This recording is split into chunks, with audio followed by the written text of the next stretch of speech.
आणि या क्षणाची सर्वात मोठी आणि महत्त्वाची बातमी आपण पाहणार आहोत आणि ती म्हणजे राज ठाकरेंच्या सभेला अगदी थोड्याच वेळात सुरुवात होणार आहे आणि या सभेतून राज ठाकरे कुणावर टीका करणार याकडे देखील सगळ्यांचं लक्ष लागलेलं आहे। काही महिन्यांपूर्वी झालेलं सत्तांतर, त्याचबरोबर राज्यातील बाहेर गेलेले उद्योग, राष्ट्रवादीचे अध्यक्ष शरद पवारांचा राजीनामा आणि सध्या कोकणात सुरू असलेला रिफायनरी संघर्षाबाबत राज ठाकरे आपल्या ठाकरी शैलीमध्ये भूमिका मांडणार असल्याचं सांगण्यात येत आहे। महाराष्ट्र नवनिर्माण पक्ष स्थापनेनंतर रत्नागिरीमध्ये राज ठाकरेंची ही पहिलीच सभा होती आहे आणि ही सभा प्रमोद महाजन क्रीडा संकुलाच्या मैदानावरती होणार आहे।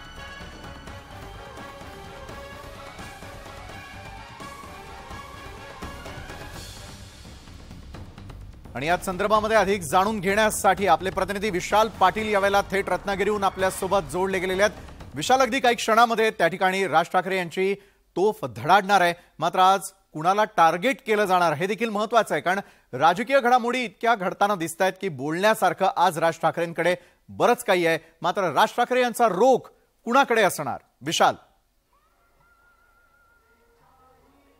नक्कीच विशाल, आता मनसेच्या सभेला थोड्याच वेळात सुरुवात होईल आणि आता जर आपण या ठिकाणी पाहायला गेलं तर व्यासपीठावरती सगळे नेते जे आहेत हे या ठिकाणी पोहोचलेले आहेत। थोड्याच वेळात मनसेअध्यक्ष राज ठाकरे सुद्धा या ठिकाणी पोहोचतील।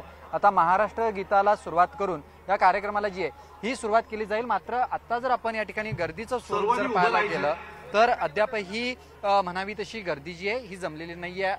खरं तर थोड्याच वेळात हे मैदान फुल होईल। जवळपास 15 ते 20 हजारची कॅपॅसिटी जी आहे ती या मैदानाची आता जर आपण पाहायला गेलं तर मनसे कार्यकर्ते जे आहेत हे आता मैदानाच्या दिशेनं येऊ लागलेले आहेत। 7 वाजलेले आहेत। आता जर आपण या ठिकाणी पाहायला गेलं तर एका बाजूला पुरुषांची व्यवस्था करण्यात आलेली आहे तर दुसऱ्या बाजूला महिलांची आसन व्यवस्था जी आहे ही करण्यात आलेली आहे आणि आता थोड्याच वेळात या सभेला जी आहे ही सुरुवात होईल। मनसेचे सर्व नेते जे आहेत हे या सभेला पोहोचलेले आपल्याला दृश्यांमध्ये पाहायला मिळत आहेत आणि आपण जर आता पाहायला गेलं तर महाराष्ट्र गीत सुरू करून या मनसेच्या जाहीर सभेला जी आहे ही सुरुवात होणार आहे। त्यामुळे मनसे अध्यक्ष राज ठाकरे आज नेमक्या या सभेत काय बोलणार आहेत याकडेच सगळ्यांचं लक्ष लागलेलं आहे। दुसरीकडे जर आपण पाहायला गेलं तर अद्यापही कार्यकर्ते जे आहेत हे आता मैदानात येताना आपल्याला या ठिकाणी दृश्यांमध्ये पाहायला मिळत आहेत।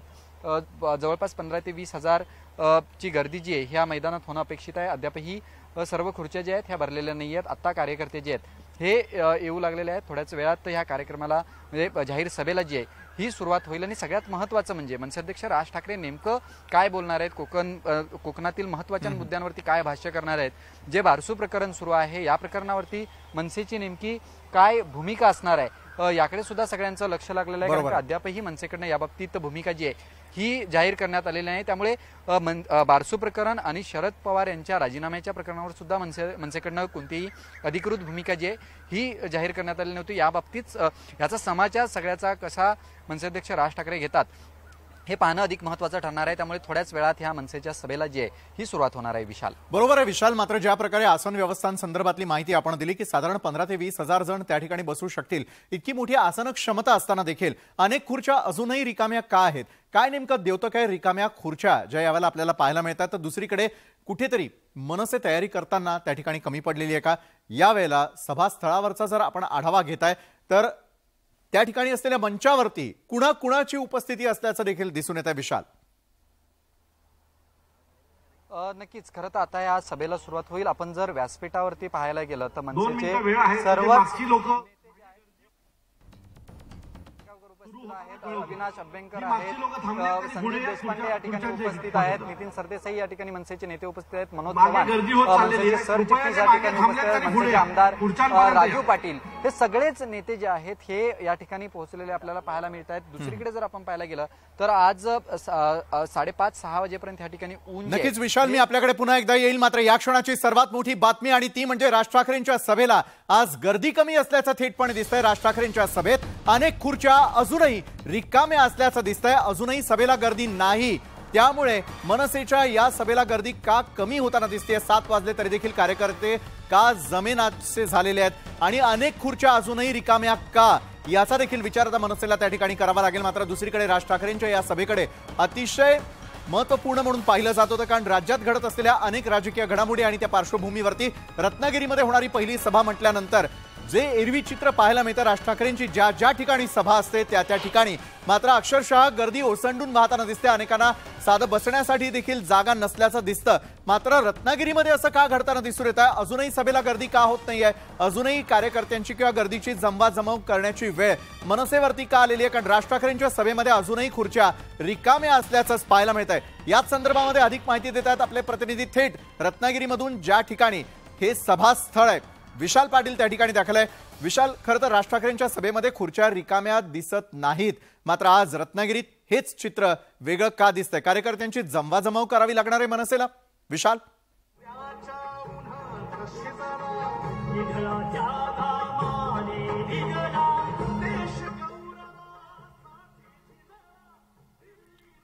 तर राज ठाकरेंच्या सभेमध्ये खुर्च्या रिकाम्या असल्याचं दृश्य आपण यावेळेला पाहतोय। एका बाजूला मागच्या बाजूला गर्दी करू नका, पुढच्या बाजूला येऊन खुर्च्यांवरती बसा, अशा प्रकारचं आवाहन आयोजकांकडून देखील वेळोवेळी केलं जाते। 7 वाजले तरी देखील कार्यकर्ते नाहीये, मग गर्दी नाही तर सभा रंगणार कशी, असा देखील सवाल आता महाराष्ट्रातली जनता निश्चितच विचारणार आहे। एरवी राज ठाकरेंची सभा म्हटली तर जिथपर्यंत नजर जाणार तिथपर्यंत मनसेचे कार्यकर्ते आणि राज ठाकरे यांना ऐकण्यासाठी होणारी गर्दी हे दृश्य असतं। मात्र रत्नागिरीमध्ये असं नेमकं का घडताना दिसतंय? 7 वाजले तरी देखील कार्यकर्ते अजूनही जमेनात, हेच चित्र आपल्याला स्पष्टपणे आपल्या या दृश्यांमधून पाहायला मिळत आहे।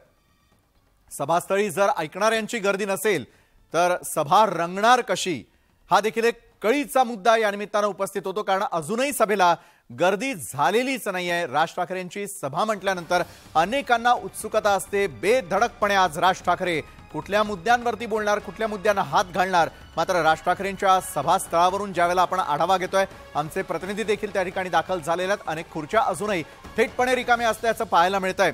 अजूनही सभेला गर्दी जमत नाहीये, त्यामुळे सभा खरोखर रंगणार का? रत्नागिरीतल्या सभेमध्ये काही महत्त्वाचे मुद्दे आज राज ठाकरे उपस्थित करणार का? कोकणामध्ये हवा तसा मनसेला प्रतिसाद मिळणार का? अशा अनेक प्रश्नांची उत्तरं सभा सुरू होईपर्यंत आपल्याला पाहायला मिळणार आहेत। राज ठाकरेंच्या सभेमध्ये मात्र खुर्च्या रिकाम्या असल्यामुळे या रिकाम्या खुर्च्याच अनेकांचं लक्ष वेधून घेताना दिसतात। 7 वाजले तरी देखील कार्यकर्ते अजूनही जमेनात, त्यामुळे मनसेची या ठिकाणी असलेली तयारी नेमकं काय सांगताना दिसतीये? येत्या काळामध्ये मनसेला कोकणामध्ये प्रवेश करता येणं शक्य होणार आहे का? पहिल्यांदाच रत्नागिरीमध्ये अशा प्रकारची ही जाहीर सभा महाराष्ट्र नवनिर्माण सेनेतर्फे या ठिकाणी आयोजित करण्यात आलेली आहे। राज ठाकरे हे प्रमुख वक्ते आहेत आणि राज ठाकरेंना ऐकण्यासाठी एरवी मात्र मोठ्या प्रमाणात गर्दी होताना दिसून येते। एका बाजूला आपण व्यासपीठ पाहतोय तर दुसरीकडे गर्दी जमलेली नसल्याचं देखील स्पष्टपणे दिसतंय। राज ठाकरेंच्या आगमनापूर्वी मनसेचे जे महत्त्वपूर्ण नेते मंडळी आहेत ते सगळेजण त्या ठिकाणी व्यासपीठावरती दाखल झाल्याचं आपण पाहतोय। तर दुसरीकडे मात्र अजूनही सभास्थळावरती असलेल्या अनेक खुर्च्या या लक्ष वेधून घेताना दिसतात। कारण राज ठाकरेंच्या सभेमध्ये खुर्च्या रिकाम्या असल्यानं निश्चितच आश्चर्य व्यक्त केलं जात आहे। राज ठाकरेंच्या सभास्थळी फार मोठ्या प्रमाणात गर्दी होणार अशा प्रकारचे आयोजकांनी देखील यापूर्वी मान्य केलेलं होतं किंवा तशा प्रकारची आशा व्यक्त केलेली होती। मात्र दुसरीकडे या खुर्च्या रिकाम्या आहेत आणि या रिकाम्या खुर्च्याच अनेकांचं लक्ष वेधून घेत आहेत। विशाल पाटील आपले प्रतिनिधी या संदर्भात अधिक माहिती देत आहेत। विशाल, जर एका बाजूला गर्दी झालीच नाही तर सभा रंगणार कशी, हा प्रश्न उपस्थित होतो। विशाल, नक्कीच विशाल, खरं तर आता आपण या ठिकाणी पाहायला गेलं तर आता या जाहीर सभेला सुरुवात ही झालेली आहे। अद्यापही मनसे कार्यकर्ते जे आहेत ते या मैदानात पोहोचलेले आहेत। साधारणतः कोकणात जर आपण पाहायला गेलं तर आज 6 वाजेपर्यंत ऊन होतं, त्यामुळे हा कार्यक्रम काहीसा उशिरा झालेला आपल्याला पाहायला मिळतोय। या खुर्च्यांवरती जर आपण पाहायला गेलं तर पाण्याच्या बॉटल सुद्धा ज्या आहेत त्या ठेवण्यात आलेल्या आहेत। अद्यापही कार्यकर्ते जे आहेत हे मैदानाच्या दिशेने येताना आपल्याला पाहायला मिळत आहेत। आता जाहीर सभेला सुरुवात झालेली आहे। रत्नागिरीचे जे जिल्हाध्यक्ष आहेत त्यांची भाषण ही आता या ठिकाणी सुरू झालेली आहे। त्यामुळे नेमकं 10 ते 15,000 कॅपॅसिटीचं मैदान जे आहे हे आपल्याला या ठिकाणी रत्नागिरीत पाहायला मिळत आहे। त्यामुळे मनसेअध्यक्ष राज ठाकरे यांच्या सभेला आपल्याला गर्दी ही पाहायला मिळत असते। मात्र रत्नागिरीत जर आपण पाहायला गेलं तर 7 वाजून गेलेले आहेत। अद्यापही कार्यकर्ते जे आहेत ते या ठिकाणी पोहोचलेले नाही आहेत। मात्र आता आपण गेटच्या कडे जर पाहायला गेलं तर अद्यापही कार्यकर्ते जे आहेत ते मैदानाच्या दिशेनं येताना पाहायला मिळतात। बरोबर आहे विशाल, मात्र येत्या काळातल्या निवडणुका जर पाहिल्या तर निवडणुकांच्या पार्श्वभूमीवरती नेहमी एक गोष्ट जी आहे ती चाचपून पाहिली जात असते प्रत्येक पक्षाकडून की त्यांच्या सभांना होणारी गर्दी ही अतिशय महत्त्वाची असते। सभांमध्ये असलेली गर्दी आणि त्या निमित्तानं करण्यात आलेली तयारी या दृष्टीनं या सभा गाजल्या की भाषणात बांधल्या गेल्या हे देखील स्पष्ट होताना दिसून येत असतं। मात्र अनेक वेळेला राज ठाकरेंच्या ज्या ज्या ठिकाणी सभा पार पडतात त्यावेळेला मात्र अक्षरशः लोकांना उभं राहण्यासाठी देखील जागा नसल्याचं चित्र पाहायला मिळतं। मात्र रत्नागिरीत नेमकं असं काय घडलं की भव्य दिव्य या ठिकाणी सभेची तयारी जरी करण्यात आलेली असली तरी देखील श्रोते किंवा त्या ठिकाणी येत असलेले जे मनसैनिक आहे ते मात्र कुठे कमी पडताना दिसत आहेत। जरी तुम्ही म्हणता की अनेक जण अजूनही सभास्थळाकडे येत असल्याचं स्पष्टपणे दिसतंय, मात्र हा निरुत्साह आहे की नेमकं काय समजावं? विशाल, खरं तर मुख्याध्यक्ष राज ठाकरे यांच्या सभा म्हटल्यानंतर गर्दी हा विषय चर्चेचा असतो। मात्र रत्नागिरीत आज काहीच वेगळं चित्र जे आहे हे पाहायला मिळतं। मग आपल्याला माहिती आहे म्हणजे गुढीपाडवा मेळावा सुद्धा मुंबई या ठिकाणी झाला होता। 5:30-6 वाजताच मैदान जे आहे छत्रपती शिवाजी पार्क मैदान भरलेलं आपल्याला पाहायला मिळतं। मात्र रत्नागिरीत कुठेतरी अद्यापही कार्यकर्ते जे आहेत हे जाहीर सभा जी आहे या ठिकाणी पोहोचलेले नाहीत। मात्र आता आपण जर पाहायला घेतलं तर काही कार्यकर्ते जे आहेत ते आता सभेच्या ठिकाणी येताना आपल्याला पाहायला मिळत आहेत। त्यामुळे या सभेला गर्दी झाल्यानंतरच मंचाध्यक्ष राज ठाकरे या ठिकाणी येतात का हे पाहणं अधिक महत्त्वाचं ठरणार आहे। बरोबर आहे, नेत्यांना कार्यकर्त्यांची सध्या प्रतीक्षा असल्याचं दिसतंय। एका बाजूला आपण पाहतोय की खुद्द अमित ठाकरे हे देखील सभास्थळी दाखल झालेले होते, त्यांनी देखील संपूर्णपणे आढावा घेतलेला होता आणि प्रत्येकाला प्रतीक्षा आहे ती आता कार्यकर्ते कधी येणार त्या संदर्भातली। राज ठाकरेंच्या सभेला मात्र अजूनही गर्दी होत नसल्याचं दुसऱ्या दृश्यांमध्ये आपल्याला थेटपणे पाहायला मिळतंय। एकाच वेळी न्यूज 18 लोकमतच्या कॅमेरामध्ये कैद झालेली ही दृश्य आपण पाहतोय। एका बाजूला प्रत्येक जण कार्यकर्ता लवकरात लवकर यावा, राज ठाकरे यांचा भाषण आणि या भाषणामधले असलेले काही महत्त्वाचे मुद्दे यावरती आज निश्चितच चर्चा झडताना दिसेल। मात्र रत्नागिरीमधलं चित्र हे थोडं वेगळं असल्याचं पाहायला मिळतंय। 7 वाजून गेलेले आहेत, अजूनही गर्दी जमत नसल्याचं दिसतंय आणि गर्दी झाली नाही तर मात्र ही सभा रंगणार कशी? कारण राज ठाकरेंच्या सभेचं आणखी एक वैशिष्ट्य म्हणजे त्या ठिकाणी राज ठाकरे ज्यावेळेला फटकेबाजी करायला सुरुवात करतात त्यावेळेला मनसैनिकांमध्ये अक्षरशः उत्साह संचारलेला पाहायला मिळतो। टाळ्या असतात, शिट्ट्या असतात, एक मोठा जल्लोष त्या ठिकाणी मनसैनिकांकडून केला जाताना दिसून येत असतो। मात्र रत्नागिरीमध्ये आज फटकेबाजी करत असताना त्यांना तशा प्रकारचा प्रतिसाद मिळणार का? कारण रिकाम्या खुर्च्या अनेकांचं लक्ष वेधून घेताना दिसत आहेत। एका बाजूला पुरुषांची आणि महिलांची अशी आसन व्यवस्था त्या ठिकाणी करण्यात आलेली आहे जे आमच्या प्रतिनिधींनी आता अगदी काही क्षणांपूर्वी सांगितलेलं होतं। तर दुसरीकडे मात्र अमित ठाकरे देखील कार्यकर्ते जमा होतील आणि राज ठाकरे आज कुठल्या मुद्द्यांवरती बोलतात याकडे लक्ष ठेवून असल्याचं पाहायला मिळतंय। आमच्या दोन्ही कॅमेऱ्यांचं पूर्ण लक्ष असणार आहे रत्नागिरीमध्ये सुरू असलेल्या राज ठाकरे यांच्या या आजच्या जाहीर सभेकडे। तर त्या ठिकाणी अनेक जे कार्यकर्ते आहेत किंवा पदाधिकारी आहेत त्यांनी बोलण्यास सुरुवात केलेली आहे। मात्र राज ठाकरेंची वाट पाहत असलेले अनेक कार्यकर्ते देखील आपण यावेळेला पाहताना दिसतोय। बरं विशाल, आज खरं तर राज ठाकरेंच्या भाषणामध्ये अनेक मुद्दे उलगडले जाऊ शकतात किंवा ज्या ज्या वेळेला फटकेबाजी केली जात असते त्या त्या वेळेला मात्र प्रतिसाद त्यांच्या कार्यकर्त्यांकडून टाळ्यांच्या माध्यमातून, शिट्ट्यांच्या माध्यमातून, घोषणेच्या माध्यमातून आपल्याला ऐकायला मिळत असतो। मात्र आज तशा प्रकारचं चित्र रत्नागिरीतही पाहायला मिळणार का याविषयी थोडी साशंकता वाटायला सुरुवात झालेली आहे।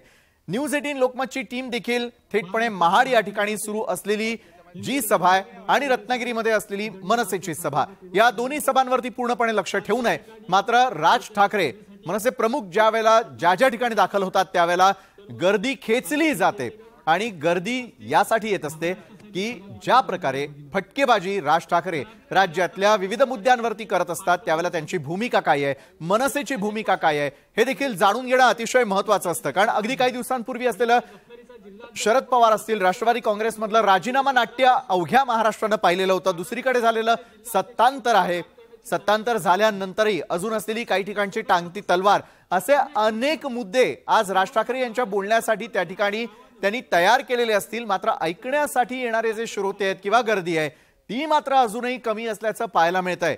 अजूनही त्या ठिकाणी असलेले आयोजक हे सातत्यानं आवाहन करतायत की सभास्थळी लवकरात लवकर दाखल व्हा, आसनस्थ व्हा, म्हणजे आपल्याला सभेला सुरुवात त्या ठिकाणी करता येईल।